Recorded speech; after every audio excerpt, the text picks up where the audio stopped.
All right. So great morning, everybody. So excited to be here with you today for our BMG4. Now, again, for those of you that are new, we're not here to pitch our business. We're really here to bring information, knowledge, stories, experiences to help each other advance personally and professionally. However, I highly recommend that you use that chat down at the bottom. Go ahead and get connected with people, make sure you're setting up one-to-ones, things like that. So guys, today's topic is on networking. Now, this is such a perfect transition from our last conversation where we were talking a lot more in depth about the strategic social and your presence primarily on LinkedIn, but your presence on social media. And so today we're talking about the networking component. So guys, has anybody here heard of that quote? It's not what you know, it's who you know. Raise your hands if you've heard that. Yeah, this is huge, guys. So that's exactly what networking is built around, is how can you leverage the network and the people that are around you so that you can take yourself, your business, or somebody else's business to the next level. Networking is such a high commodity. Nobody better to speak about it than Dylan Del Rosso. He is somebody that has absolutely become a very, very close friend of mine over the last year. It's actually right about our 1-year anniversary, Dylan. So, I cannot stress, guys, just in the last year, the amount of things that Dylan and I have been able to get done strictly from a networking stance, right? And I shot this in the email last night. I really hope that you open with this, Dylan. But just to give you some insight, guys, at one point in the recent past, somebody in Dylan's orbit basically said, hey, look, I would love to get in touch with Mike Tyson. And correct me if I'm wrong here, and I want you to share this story, but literally within several hours, he was able to make that connection. That is the power of networking. Now, does Dylan know Mike Tyson directly? I don't know. Maybe he does, but that's not what's important. What's important is that you can connect these dots and think about how much of a high commodity and asset this is to be able to do this. Even if somebody's not on your team, even if they're not your client, it's, hey, look, you're looking for this. Let me help you out here. This is such a high commodity. And I absolutely am so fond of this. So nobody better to speak about this than Dylan. Dylan's been, and he'll tell you his story, but he worked with the New York Jets. He was in the advertising space. He's been in the cannabis industry. He's a wizard when it comes to marketing. I know that him and his girlfriend are very passionate. I love seeing your snaps, by the way. You guys have just an awesome life. I love it. But Dylan is just an incredible guy. So if you haven't already had the opportunity to get some time with him, guys, please do so. And without further ado, I'm going to hand it over to you, Dale. All right. Keegan, thanks so much for that very kind intro. You're having come to these for a few months now. You're kick-ass with the intro. So thank you, man. And I'm only going to correct you on this in case my wife watches this at some point. She's not the girlfriend, she's the wife. I made it official. So I'm just giving you a hard time. Very excited to talk about networking. I have a couple quick questions. I want to try and keep this as interactive as possible, but while I'm doing that, Keegan, I was wondering if you could give me access to share my screen now. I'm one of those guys who's taken up 2 boxes here because my computer camera doesn't work. Okay, cool. So before I share my screen, I just kind of wanted to pose a couple questions to the group, and you can kind of do this as a show of hands or feel free to speak up. But this one's kind of simple. Who here in the group considers themselves a networker? Just generally by a show of hands. Awesome. So there's no wrong answer there, obviously. Wanting to ask another question, and this will all kind of work itself in. Who here is involved in more than just one networking group? This being one of them. Who's in more than one? Okay, cool. Keep your hands up if you're in more than 3. Okay, cool. So again, no wrong answer there. I'll touch on to that. I just kind of wanted to see where we're at. And then this question is not necessarily something you guys have to answer right now, but something to think about. How often do you network outside of your comfort zone, outside of your industry? And how often are you just meeting the same people over and over again with this different title? So those are just some questions I wanted to pose to the group to think about as we're going here. I'm going to start sharing my screen here. Let me know if you guys can see this. You guys having any luck here? I see you. All right, perfect. So again, Dylan Del Rosso, for those of you who haven't met me individually on a 1v1, we'll definitely go to set that up. I'll try and move through this pretty quickly here. Of course, I consider myself a full-time connector. It's kind of this phrase I've just coined and manifested. But full-time, I am a VP of sales and advertising. Not sure exactly what's next for me. Building a business, have a couple things going, but I know that I will always be a networker. So couple key things to effective networking, in my opinion. Number one, incredibly important, is building genuine relationships. Nobody here should just be networking for the sake of networking. That wastes your time. It wastes everybody else's time. You simply need to care. You know, I wrote here, you're born with it or you're not. Maybe that's a little dramatic, but I think everybody can do a little self-reflection and recognize, you know, I've always cared about helping people. And if you can start there, likeliness, you'd be a pretty good networker if you just genuinely have an interest in other people and helping them. I went back and forth on this a little bit, whether or not I think you can learn to care as an individual for other individuals. I think you can. I just don't think it's likely. And even if you did somehow learn to care, I don't think networking is going to be the first thing on your list of priorities to accomplish. So maybe just a little self-reflection here. If you actually have an interest in other individuals and helping them, you can be off to a good start here. Couple ways how to build genuine relationships. First thing, very important, having this give first mentality. So I want to give a little bit of a background how I kind of stumbled into this mentality. As Keegan mentioned, I did previously work for the New York Jets as a manager of premium partnerships, selling their luxury suites to businesses across the tri-state here. I'm in Jersey. And of course, that was a great job until COVID hit. No more suites to sell overnight, right? And I jokingly, but seriously, have told everybody that's the best thing that's ever happened to me. Why? Because I had nothing to sell anyone. I was just on the phone connecting with 50 to 100 strangers a week with nothing to sell them. Hey, I'm collecting a paycheck here. I got nothing else to do. I can't even leave my house. Tell me how I can help you, right? And I didn't have anything to ask in return. And not only was I not asking for anything in return, there's a big difference between saying something and meaning it. You have to actually be okay with not getting anything in return. You got to be okay with going out there and doing a few favors, knowing that you're going to get burned. And I might touch on this a little bit later in this presentation, but you guys have to play the numbers game here, right? I jokingly say, as individuals, as just people, I think humans are pretty good, pretty cool, pretty nice. In business, I don't think that statement holds true. I think people suck in business a lot of the times, whether they know it or not. And you really have to know that maybe you'll take 10 networking phone calls and 8 of them might really suck. But knowing that maybe those 1 or 2 people that you talk to that week can now move forward with you as a part of your network, really important. Adding value. That this should be obvious, but so many people get caught up in what's good for them and what's good for their business rather than trying to be a problem solver for others.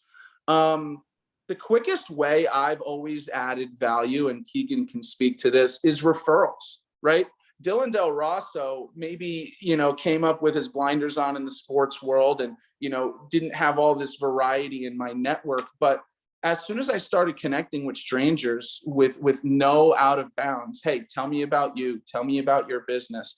And after 30 minutes, the quickest way to add value for somebody is just giving them somebody else to talk to.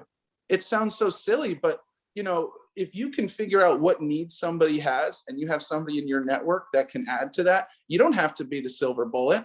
I'm just handing work off to people. I'm just happen to be the middleman who you call afterward, and you're pretty excited that you just made a new connection. So I wanted to put in there, adding value is important, and referrals is really the easiest way to do that. A couple other ways to build genuine relationships. Consistency is key, just like anything else. One call and one favor isn't going to be enough, right? People have a lot of work that they're willing to have people help with. So once you give them this, once you kind of tease them, they're going to come back for more. early 2020, when there was no more suites to sell for Dylan, and he started doing favors for everyone, my calendar filled up pretty quickly, right? People were using and abusing me for my network, and I recognized that, but had the light bulb moment where it's like, okay, well, I'd love to find a career where I can do this full time. People seem to want to talk to me if I'm just connecting them to other people and putting business on their table. One example I wanted to give on consistency, this might sound a little nutty to the group, but when I was with the New York Jets as a part of the premium team, actually 3 weeks before the pandemic even hit, it was good timing. They brought an agency out of Austin, Texas, flew them up here to New York for 2 weeks to absolutely hammer us on LinkedIn. The algorithms, the hashtags, the content, the connecting, everything. But one thing that we did incredibly consistently was mass connecting. Now, and I know not everybody's all about the mass connecting on LinkedIn. I have about 14 or 15,000 connections. No, I don't know half of them. No, I don't even know a tenth of them personally, but I don't know that that's really the point. Depending upon who you are and how you want to approach your networking in your business. But when I was with the Jets, they made us, LinkedIn actually has a cap. You can only connect with X amount of people per day. And actually on the last phone call, I learned that might have even recently shifted to X amount of people per month. But my point is LinkedIn will cap you out. It'll send you a notification. You've reached your limit for the day or the week or the month. We would have to send that notification, a screenshot of it, to our director every day. And when I was doing this, the max was 150 accounts. So I started with like 1,200 connections. And over the course of a month, after maxing out my account, I had 6,000 connections. Now, what's really important about this is to not just go button jamming and add everybody you see on LinkedIn. That's not exactly what we want to do. We want to play the numbers game, and we want to keep it in your favor. So for example, if there was anybody in this group who maybe wants to work for a specific company, what I would advise them to do is go find that company on LinkedIn. Right under it, it'll say, see all 427 employees. Click, go right into there. And then that's where I start going crazy. I just want to talk to somebody at this company. I don't know who's going to be the right person. I don't know how I'm going to determine who's going to be the right person. So I'm just going to add everybody, 400 people over the next 5 days. And guess what? Odds are next week, if I went and checked my new connections, I bet I'd have 30 new connections out of the 500 connections I sent, which means 30 new opportunities for me to slide into a DM and say, hey, what's going on? Would love to chat and see how we can help each other. Have no walls, also very important. I asked this earlier. When you can network without any out of bounds, and you can go talk to anybody in any industry at any level and still learn something from them, you become incredibly valuable. Because, Keegan can call me, right? He mentioned I'm in cannabis. Guess what? I've never worked in cannabis. I've never had an employer in this industry. But when the pandemic hit, and I knew nothing about the plant or the business or anything, I said, let me go talk to some people. And I immediately found out that industry does not do a very good job at communicating. They need people who are constantly referring business and communicating and drawing out the blueprints. And now I'm a connector and have a couple referral agreements in that industry when I had no business doing that, other than just connecting to people and realizing there was a need and a gap to be filled. With networking, I think expectations are incredibly important. I think people don't like networking. Now, obviously, this is a group of people who are a bit more active than your average Joes, but in general, I don't think people like networking because it feels like work, right? On top of work. You don't want to have to be sold something. You don't want to have somebody sell you something. You don't want to have to refer your business or open up your notebook to your contacts. Nobody wants to do any of those things naturally. You got to, kind of train yourself to get hyped about that, if you will. I think the key to networking is having no expectations at all. I think that's when the magic gets done. I've been in every networking group you can be in, from the BNIs of the world, which I'm not the biggest fan of. It's not my style, if anybody hasn't figured that out. But anything from this group to a cannabis networking group to, if anybody in the room is fans of Barstool Sports, their CEO, Erica Nardini, has a fantastic networking group that I'll talk about a little bit later here. But when you can get a group of people all in the same room, with the same expectations, that's when the magic happens, because nobody feels as if they're hustling here and slacking or anything. Just letting things kind of naturally occur is when I think business gets done and relationships are formed. When you're in a group, you got to know the goal of the group, right? I think Keegan does a fantastic job relaying, not all just at the beginning of this group, but every phone call as soon as he hits record, does a great job of relaying the expectations of this group, right? We're here to learn from each other, and we're also here to network and make connections and see where we fit into everybody else's lives. So I think it's also important to fit in to groups, add value when you can, and don't make it about yourself. You don't need to be the star with the light on you every time you come into the room, even though if you feel like you should, which I do sometimes. So just a little bit more on the groups here. I asked this question at the beginning, how many people, I know everybody's in one networking group, you're here, but I wanted to know if people were in any more. I personally, I'm probably enlisted in about 6 or 7. I'm active in about 3 networking groups. That's the reason I asked that. I think it's important to be in as many networking groups as you can handle and no more, right? If burnout is incredibly real in networking, what I've found both personally and for others is that when you go and spread yourself too thin, you would get nothing done in any of the groups, just like any other concept.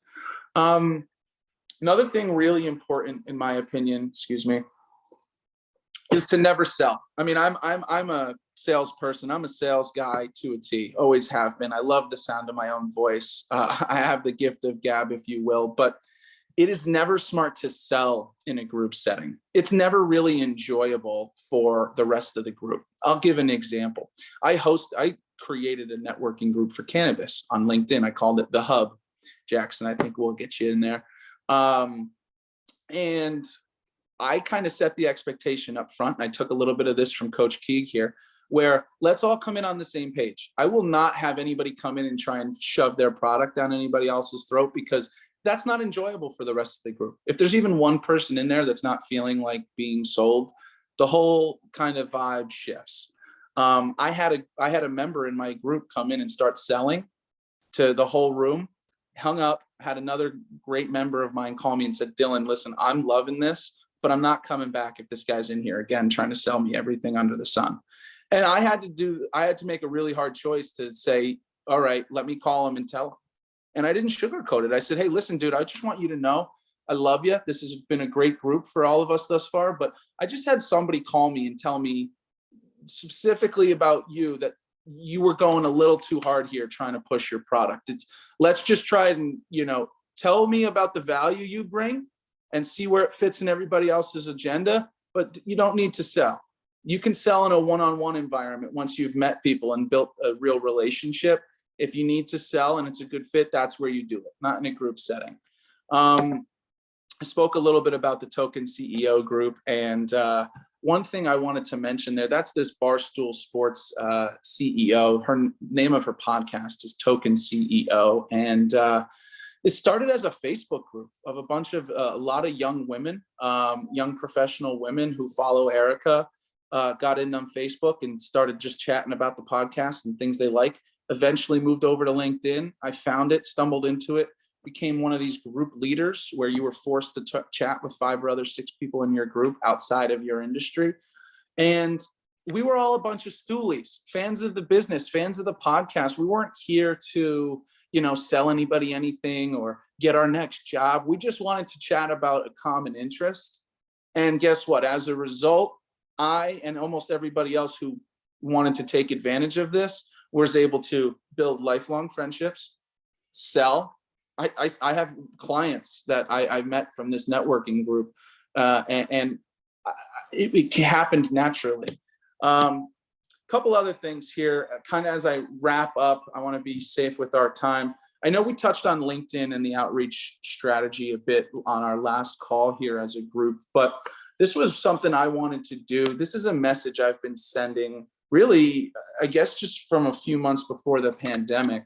But I recognize that the response rate on this message, which I hope to show here, let me see if I can pull up my LinkedIn and see what we got going on. Excellent. So we got Keegan's account up here. And what I wanted to showcase was this message that I wrote here for Keegan. Let me see if I can expand this a bit. So this message, I'll just read it to the group, and then what I'll do is I'll break it down a little bit as to why I think it's so successful. Hey, Keegan, thanks for connecting. Would love to learn more about your journey and roll with CK Consulting. I know that's not what it is. And see how I could be a resource.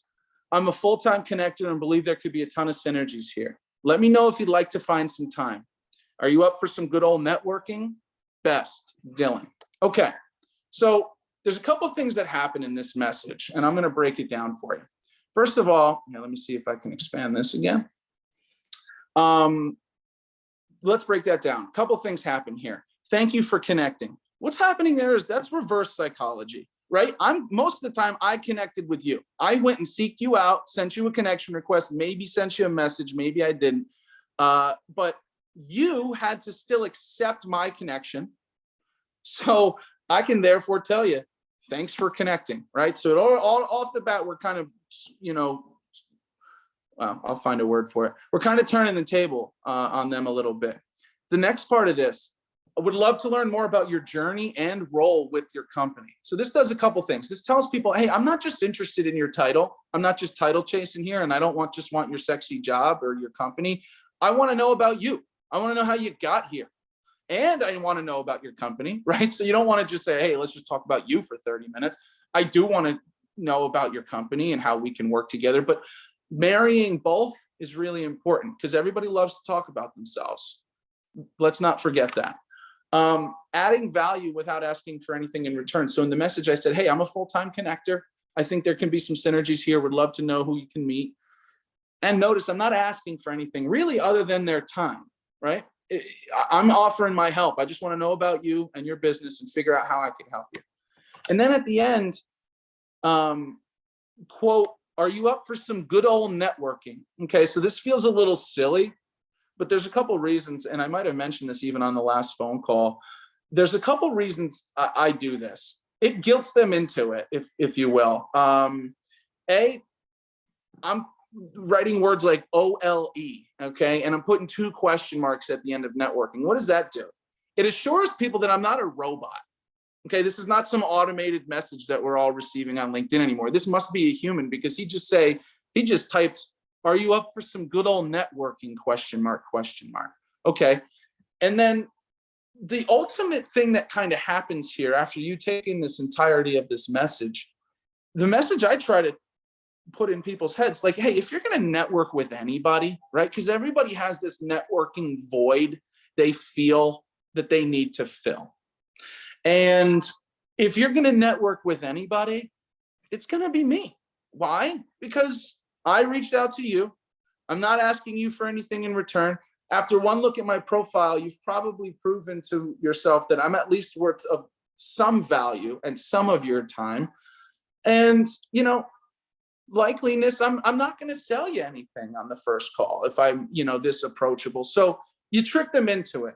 I don't know the real stat on this, but I know there's companies out there who are paying agencies and media companies a lot of money, thousands of dollars to get, a 20-25% response rate, which is spectacular, I guess, depending upon your industry. But I don't know what the stats are on this response rate. The reason I don't know what they are is because I know they're good. I don't have to keep track of my single percentage. I know if I send this message to 100 people, I'm going to be happy with the amount of people that respond. And not just 100 strangers. Again, you want to be incredibly targeted. If you want to go work for the New York Jets, go add every employee from the New York Jets that's on LinkedIn to your network. And now you can go figure out, who should I go approach? The last thing here, and I'll stop sharing my screen. I kind of see this networking and the numbers game as old school door-to-door sales. Here's how I put it, right? If I'm connecting with you, I send you a connection request. Let's ask ourselves a question here. How great is our threshold as far as accepting people on LinkedIn? Come on. It's not that high, right? If they have a picture and their text is in the same language that you speak, you're probably going to hit accept on LinkedIn. So from that point, all you did was I went and I knocked on 500 doors that I wanted to knock on. Okay. And if you accepted my connection request, guess what? You open the door. Now I'm standing in your living room. Okay. And it's my turn to talk. All I got to do is send you a disarming message that makes sense to you without an ask. And I think the odds of you responding are better than many other times. So I believe, I don't know how long it was. I hope it wasn't too long. But that's kind of it. I hope that was helpful for people. I wanted to make sure that this wasn't going to be too much of an overlap on all these other networking type conversations we're having, but thank you for listening. Dylan, thank you so much. I've got a ton of notes. Real quick, guys, I hope you guys are taking some nuggets here. I'm going to share, I've already got Dylan's permission. Correct me if I'm wrong here, but I think I've got your permission already to share that message that he just showed everybody. So what I'll do is I'll share that in the group chat that we have on LinkedIn. Of course, you may want to change some of the vernacular there, but I think the bullet points is what is really important here. So just to recap some of the big things is, always about the relationship, right? And I'm going to break this down in a minute. I want to get your guys' questions first, but there are basically 4 categories that people fall into in the networking world. So I want to break that down in a second, but you always want to build the relationship. Another thing that Dylan mentioned all the time, we don't ask about referral agreements, right? If you're working with somebody or a business and they are giving you opportunities to present people to them, you should ask for a referral agreement. You're spending your time and your energy, and that doesn't have to be rude or crass, but it does have to be intentional. And that comes to another point Dylan said, having the crucial conversations. If you're in a group environment and you're saying, hey, look, we're here to bring value to each other, and then somebody comes on and they start pitching their business and these are all the products I have, it's like you're missing the point. And then the walls go up and now nobody actually listens to you. And that's another thing that Dylan was talking about is disarming. So I'm going to share a very quick story. One of my favorite disarming tactics, I think back to 2019, I was in Chicago, Illinois. And at that point in time, I was doing door-to-door solar sales during the polar vortex, mind you. So it got down to -60 at one point. And so one of the things that I learned, and this is kind of what Dylan was talking about, is that, when you go and knock on these doors of complete strangers, they might not have any clue what you're doing and they might not care. But automatically the first thought is, look, who's this stranger? And the walls go up. And the same exact thing is true with networking. You may see somebody, you may get a message or an inbox or an email or whatever, and the walls automatically go up. So one of the disarming techniques in the sales world, at least, is that you just address it right off the bat. Is, hey, look, so for example, if I were to knock on your door, hey, look, I know that I stopped by unannounced, right? I'm addressing that pain point right off the bat to take the wall down. Same thing is true with networking. Hey, look, Dylan, look, I know that we don't know each other, right? And I'm just completely reaching out to you. And that's where he broke that down and took the wall down by saying, thank you for connecting, right? So you're taking the wall down, and there's so much power in that. So I wanted to share that because Dylan really talked about, hey, look, when you're networking, even if you don't have the right people in your circle right now, pick out those industries, pick out those verticals, those individuals, and just get in their orbit.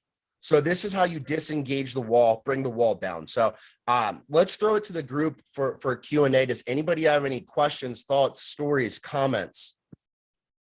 Patty? Yeah, so Dylan, I love the idea of having a personal message to put on there, because I don't know about anybody else, but the people that you accept a connection and within 2 seconds, you get a sales thing on your message, your personal message. Well, my company does, if you like, and it so turns me off that I won't even read it. Like it makes me mad that I connected. So I love the idea of coming up with a personal message like that we can just copy and paste in there, and then add anything personal that might be valuable for that one person as far as making a connection. So that's awesome, because I agree. I think that that's almost repulsive. The last woman that happened to, I asked her personally, I said, listen, no offense intended, but does this really get you customers? Because I find it offensive. Yeah. Now her response was, well, it's a numbers game. And yes, it does get me customers. So yeah. Patty, you make a couple great points there. And we touched on this last week, I think. Listen, there are two ways to play the numbers game. You can do it in your favor and make it targeted and make it more efficient. And only we don't want to go cast bait into the Pacific Ocean here and hope something bites. We'd love to throw a big hunk of meat into a small pond where we know somebody's going to bite. And I can just focus on that.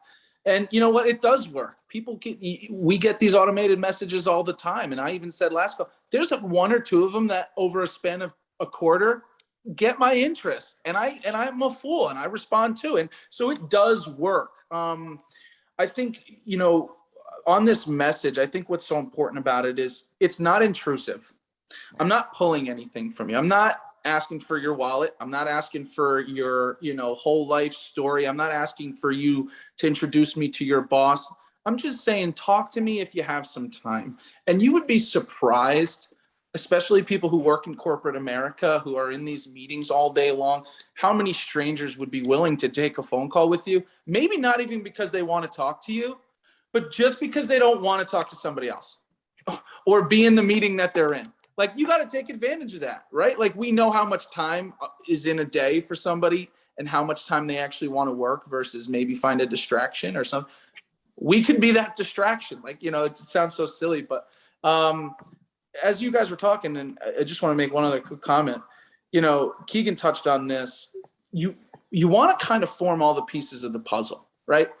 Beginning of this pandemic, I knew nothing about the world of business. Honestly, I was like I said, I stayed in my lane. I sold tickets, and then I sold advertising. It took the pandemic for me to say, I got to go talk to everybody because I just want to be the guy you call when you need anything.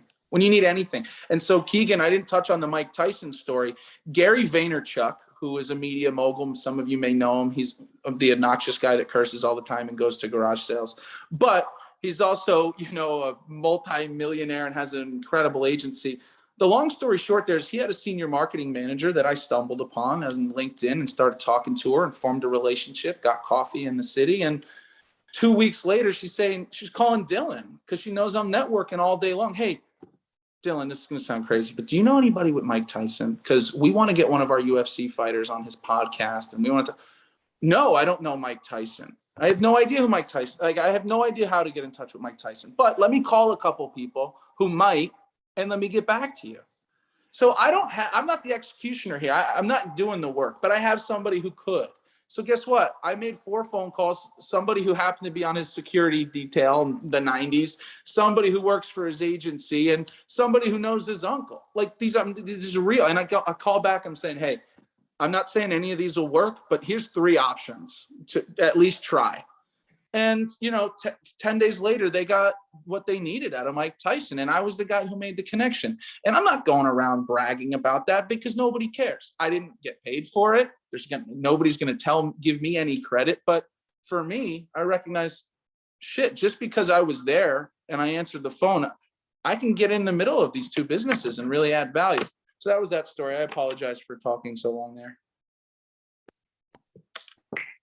It's all relevant and great stuff. I want to pose this to the group really quickly. So I met an individual, and I'm going to keep his name private.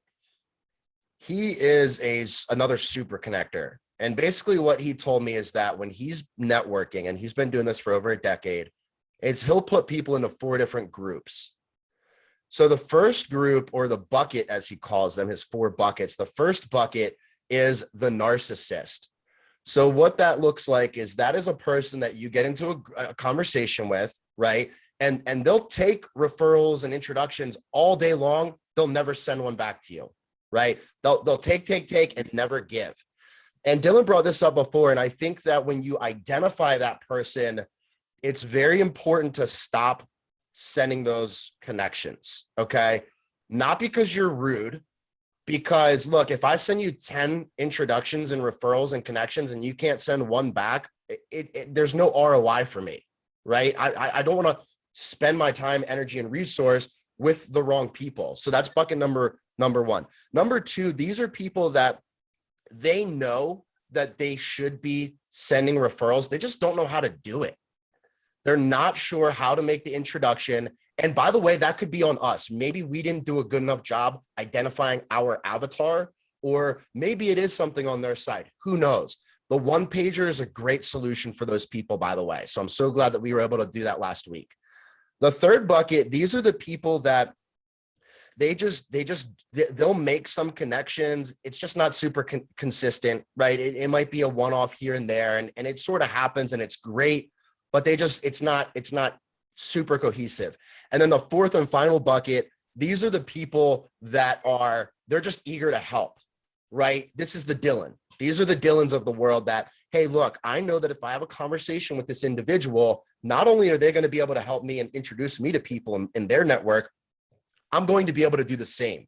And there's a reciprocation of these referrals and connections. So I think that it's a really good exercise to ask yourself which one of those buckets that you fall into when you are networking. You know, are you being the take and never giving, or are you giving too much and never receiving anything in return? You know, so it's very important to define which of those buckets you fall into. And another big point Dylan brought up is to have that crucial conversation when it happens. Look, if I know that you're in my circle and I value you, I cherish you, and I love what you do, I'm absolutely wanting to support you. At the same time, it would be advantageous if you would support me as well. Now that we're doing this cohesively and collectively, we have a long-term relationship that just builds and builds and builds. So that was one thing I wanted to interject. Anybody else have any questions, comments, stories, anything like that they'd like to share? Josh? Real quick. Yeah, Dylan, crushed it. Whole page of notes. Thanks so much. Want to circle back around. So one of the things you were talking about, and the sweet spot is 3 networking groups, you know, being involved with different ones. So to you or anyone else in the group, you know, how do you diversify these networking groups that you're involved in? Do you keep them all in your industry, you know, all in a vertical, or are you trying to diversify because you never know what you need? That type thing. So as we work on our 3 networking groups, our sweet spot to be involved in, you know, how do we maximize that ROI of spending the time and networking and being in these groups? Obviously, this is number 1. You can't beat this one. So, but number 2 and number 3, you know, what would we look for in networking groups that may benefit us as we're growing and kind of getting into that? Your thoughts on kind of that? Yeah, Josh, first of all, thanks so much, man. Great question. You know, and 3 is not the magic number for everybody. I got a couple things I'm juggling up in the air anyway. 3 is the most I can handle. There might be people who can handle more, and there might be people who can only handle 1.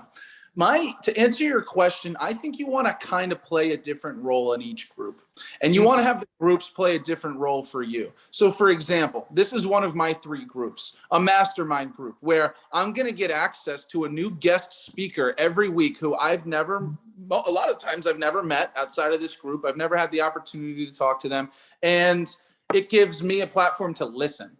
This is where I learn. Like, this is my, you know, turn to educate, I guess, if you will. But I come in here, I learn, and this is kind of like a slow cooking, if you will. This is a slow cooking group for me. I want to take my time, learn slowly, get to know people, and a year from now, I'm sure I'll have great relationships with more than half this group.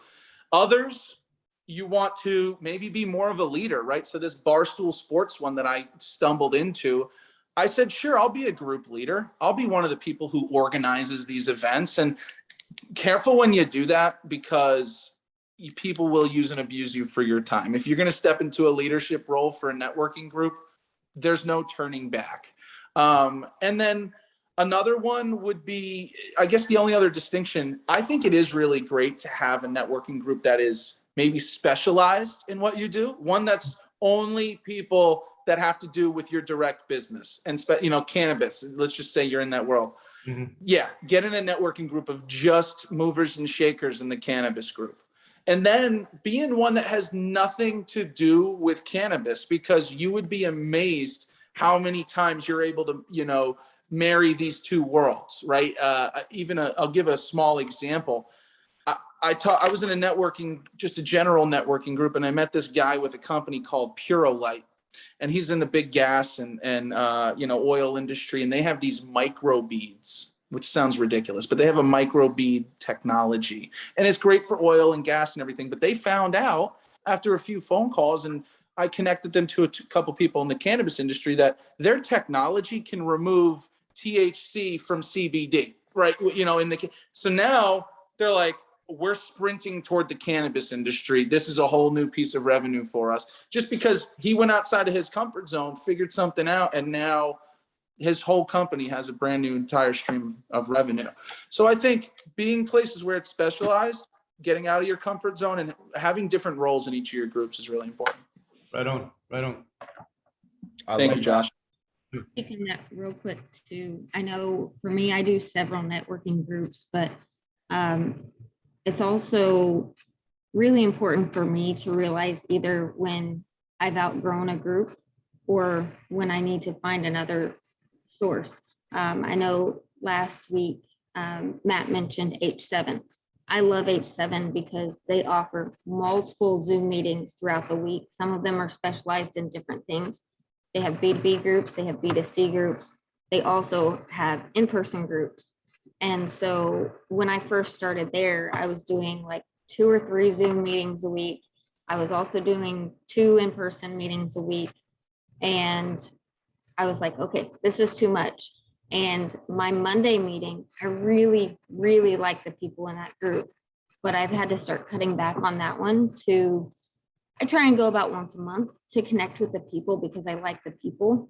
But it's actually a B2C group. My company sells B2B. So I still enjoy going and connecting with those people and keeping them in my network. But I also had to think, because I am doing this for business, I can't devote as much time to that one as I was. So I think there's a balance in finding what are you getting from the group. And sometimes it's just the personal connections. And I think that's important too. Some of the best groups I'm in, it's the personal connections I've made that mean so much more to me than any type of business connection. But being open to realizing when you need to take a step back from a group or switch routes within that group. And then the other thing that I've definitely found is make sure that you're open when people are connecting with you, that it's not just within your vertical. I had a one-on-one with a gentleman that I met on a group called Shared Connections.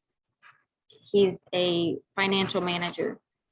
Really, he's not going to be at a point where he ever needs my services. It was just a good connection and really enjoyed the conversation I had with him.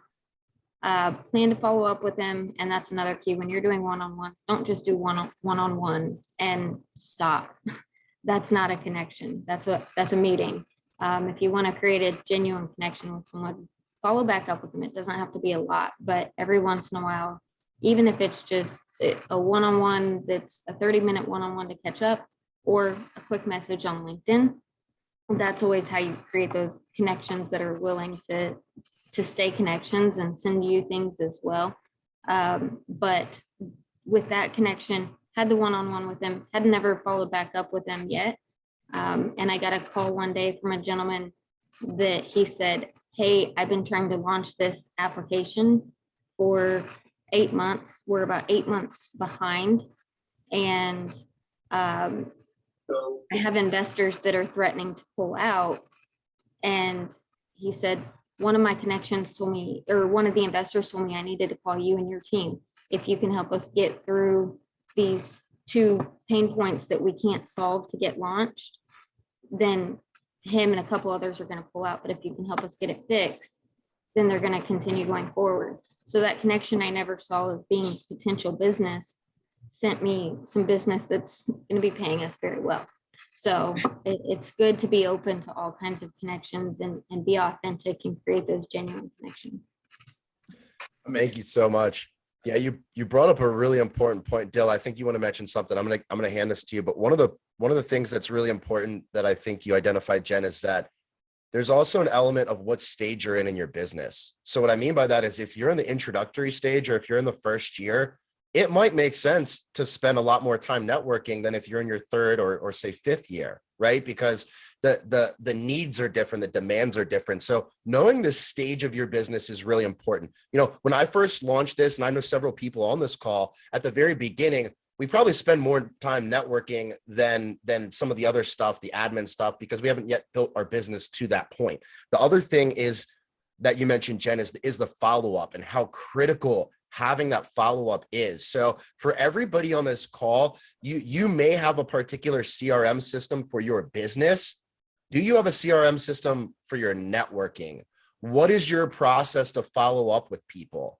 You know, and by the way, it doesn't have to be glamorous. It could be as simple as an Excel spreadsheet that you put together with their industry, their contact information, and the date that you spoke.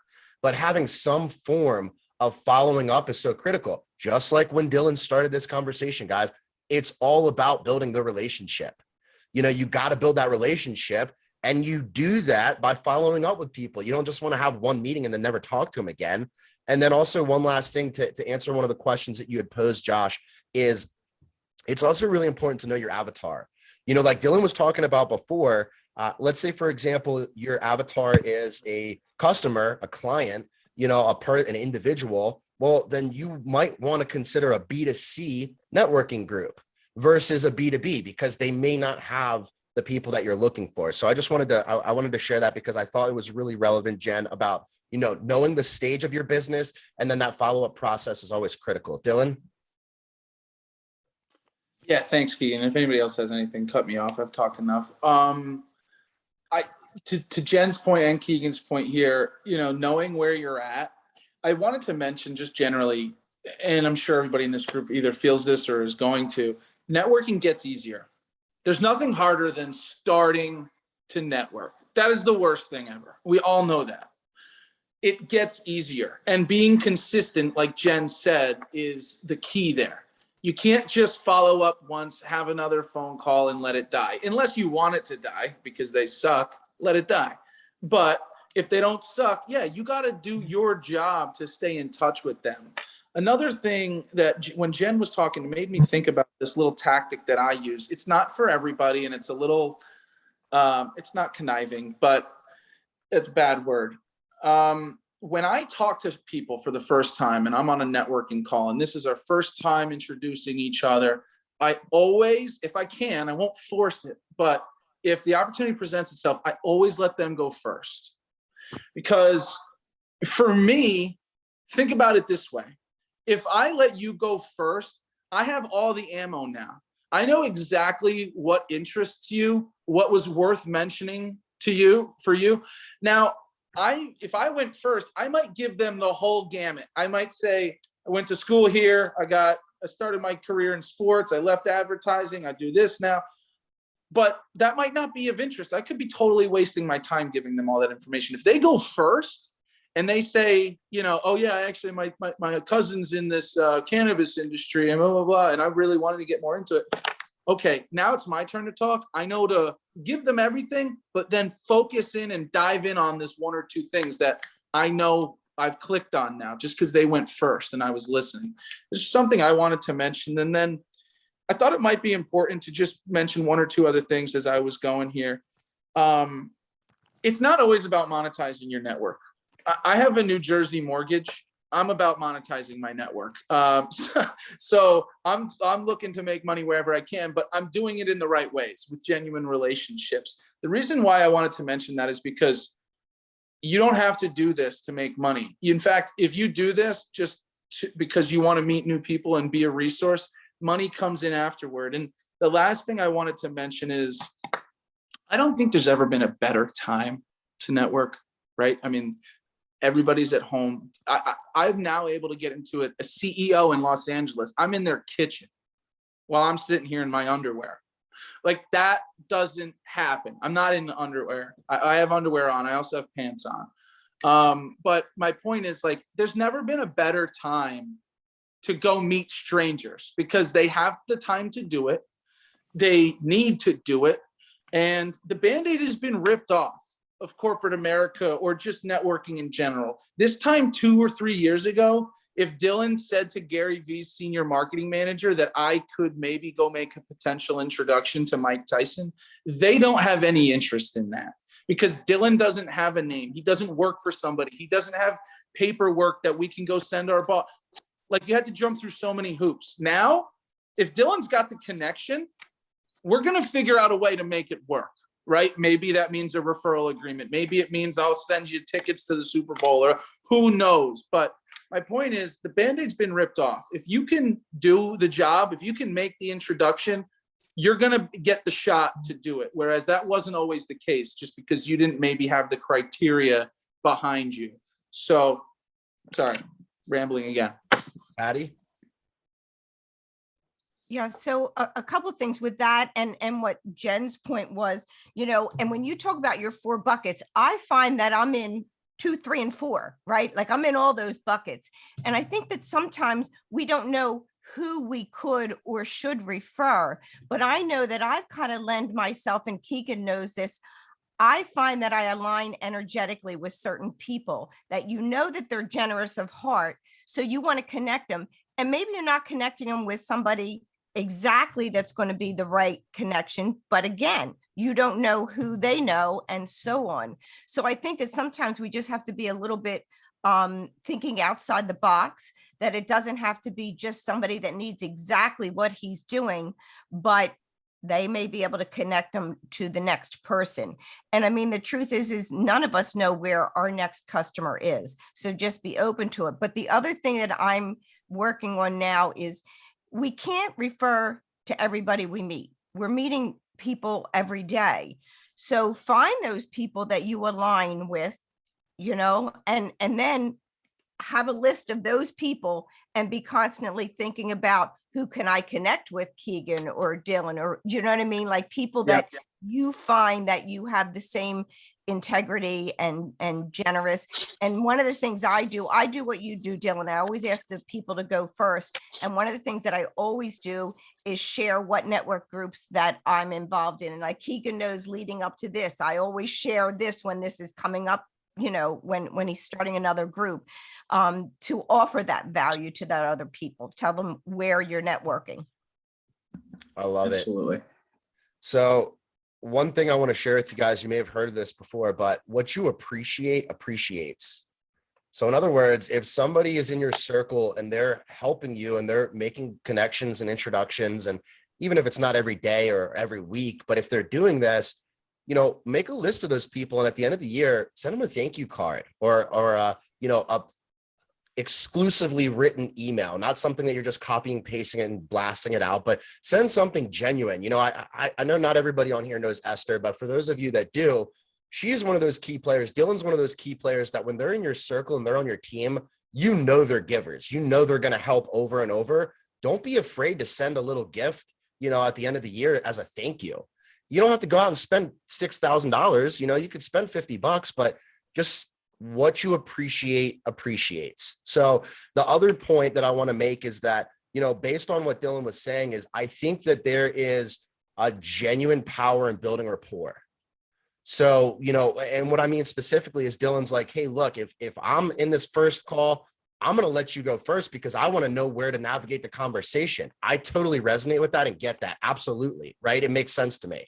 At the same rate, I think that if you can particularly hit certain points in building rapport at the very beginning, you may be able to uncover some of those things as well. So some really good points when we're talking about rapport. Family is a really big one, right? Your family, friends, relationships, your occupation. Obviously, you're going to get to that point, but knowing the ins and outs of what they do, really big. Their location, you know, where are you from? How long have you lived there? Recreation, what do you like to do when you're not working, right? So these are some of the things that you can use to build that rapport at the very beginning. And the last thing I'll leave with you guys, the 3 I's. So the 3 I's, I think, are really powerful when you are networking. The 3 I's are very simple. Look to do one of these 3 things. To either invite somebody to something, and that could simply be a networking group, that could be an event you're attending, maybe you're hosting a webinar, something like that, right? So invite people. Number 2 is an introduction. Of course, we've been talking about making those referrals, super powerful. Can you make an introduction for somebody? And then number 3 is information. Can you give somebody genuine information that's going to help them or their business move forward? So if I get into any first time introduction, I'm just meeting this person, Well, like Dylan said, I want to start with building that relationship 100%. But after we start to build that relationship, I want to give them one action item, right? Because I don't want them to just forget about me. So can I invite them to something? Can I supply some form of information, or can I make an introduction that's going to help their business? If you can do one of those three things, you have absolutely made it a valuable conversation for that person. And that goes back to building that relationship and not having the expectations. So guys, real quick before we wrap up, any other last minute thoughts, questions, comments, concerns, snide remarks? Carissa, I think had a question. I was just gonna make a comment real quick. I wanted to say thank you because this has shifted the way I'm thinking about networking. I worked in addiction counseling for 2 years and now have shifted to ABA therapy with children who have autism. And I'm trying to just find my niche, and I'm trying to figure out, you know, what I really want to do in the world. And because I want to go back to school, and I can't really do that until I know what I want to do. So this is kind of shifting me to think, you know, I don't need to do it all to figure it out. I can talk to other people, get their experience, what journey they took, what education route they took, and learn that way. So I don't have to, you know, quit my job and take a new one to figure it out. So yeah, this is kind of helping me realize the different ways I can kind of find my way. So thank you. No, thank you. This was really great group discussion. I know we're right at time. Keegan, I had one or two final thoughts. No surprise. May I? Go for it.